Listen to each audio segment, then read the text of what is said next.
Rolling. 1, 2, 3. All right, so we are here backstage at Love for Levon in Jersey, and I'm here with Dierks and company. We have John and Jesse. How you guys doing today? Great. Doing great, man. Excited to be here. That's good. This is awesome. You got one hell of a bill tonight. I mean, is it kind of overwhelming? You got some legends that you guys are performing with. I mean, how do you guys take to that? Yeah, it's awesome. I mean, we're not in here, you know, we're all out there watching the rehearsals and just taking in so many different bands. I mean, it's just the amount of, like, the range of diversity and talent at this thing is just, it's off the charts. I've never seen anything else like it ever. No. It's unreal. Before we got on to you know, the camera and all that, we were talking about how we look like we're having a very serious meeting right now. I don't know what we're. This is the most serious it'll be all day. Yes, exactly. The rest of the thing's all about just hanging out, and you know, we're so excited. I got invited to come do this thing, and I had to call up John Randall and Jess Alexander to come because we're all huge fans. She's a really huge fan. Really big fan. And just to get a chance to sing, you know, with these guys and be part of this tribute and hang out with some of their artists we respect, and it's yeah, it's one of the coolest days of the year for sure. Jesse, have you seen like a guy out there that you got totally starstruck over so far?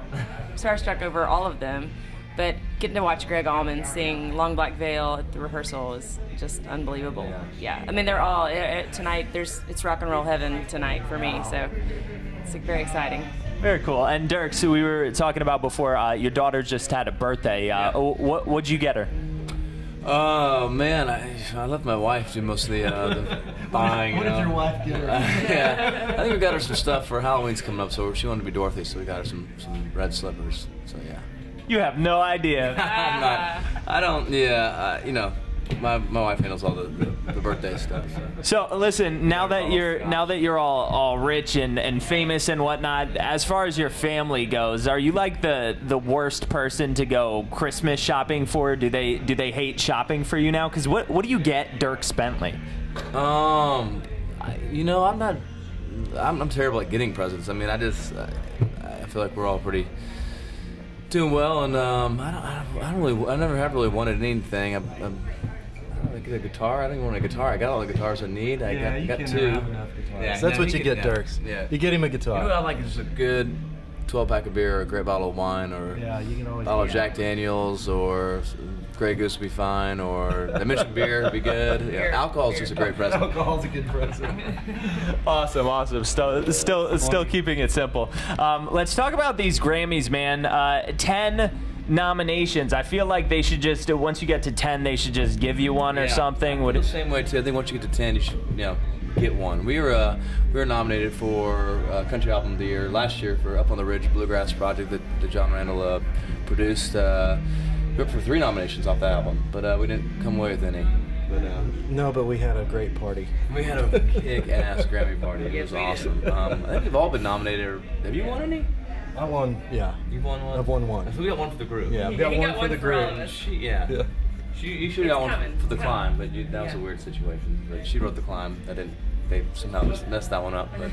And John, when you get one, they get one as well, right? Or how does it work? Well, I got one years ago from playing. I was playing in Emmylou Harris's band in the early '90s, and we won a live record. I won for a live record. But it works. It works differently. It's the producer gets one, and the artist gets one for album of the year. Yeah. But mostly just the artist gets one. Can you just let Dierks keep it for like the weekends or something like that? I should mention this. Yeah. I was part of Living, Love, and Losing, the Levon Brothers project, and it won a Grammy. I didn't get a Grammy, but I got a piece of paper that said I was included in that. You did get a Grammy. Yeah.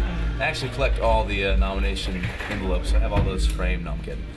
So in every interview I've pretty much watched of you, you've mentioned the Foo Fighters. I think you have a man crush on Dave Grohl. Is that the case, or what's up? We do listen to a lot of Foo Fighters, and actually last time I was in L.A., Chris Shiflett came out and played a couple songs with. He's a huge country fan, loves Graham Parsons, so we did something together. And yeah, Foo Fighters definitely a big fan. So we love those guys, and they welcome me time to come out to the show, and we'll add a little country, bluegrass, and rock and roll, and see what happens. Yeah, where does that come from, man? Because I feel like when you reference the people that really inspire you and stuff, you're saying A, B, C, and D, and then out of nowhere it's like Foo Fighters. I think the love of great bands like those guys, or U2, or just great live bands that put on a kind of show that really is uplifting and just has a lot of energy to it. And I find my influences on that side of live recording live music always comes usually from rock bands. Just that energy, you want to transport people. And as far as being a country singer, we don't really just stand up there and just sing a song after song, and we like to move around, have some fun. And I draw a lot of those kind of guys that go up there and kick ass on stage and get that energy in there. Try to do it with in a country way with some bluegrass instrumentation. It's kind of a messed up thing. You have to come out to the show.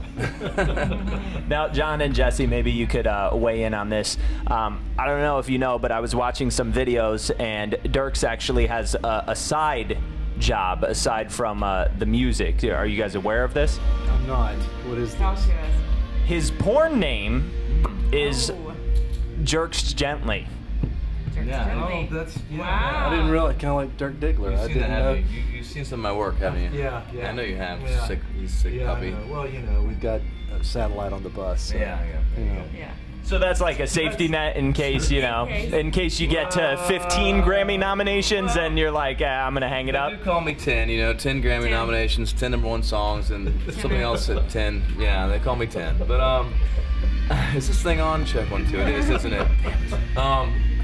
Yeah. Jesse's blushing. I'm blushing. I'm definitely blushing. Yeah, this is all road talk. Keep it on the bus. I know, keep this on the bus. That's the problem. Bring a microphone around people that are used to being on the road. This is getting a lot of trouble. Thank you guys so much for hanging out with me. I hope you kick ass out there. Thanks. Thank you. 10. Thank 10. you. We're going to give it a solid 10 tonight. 10. Going 10. Nice, dude. Wow. Dierks Bentley. Where'd you find that piece? I was watching a bunch of videos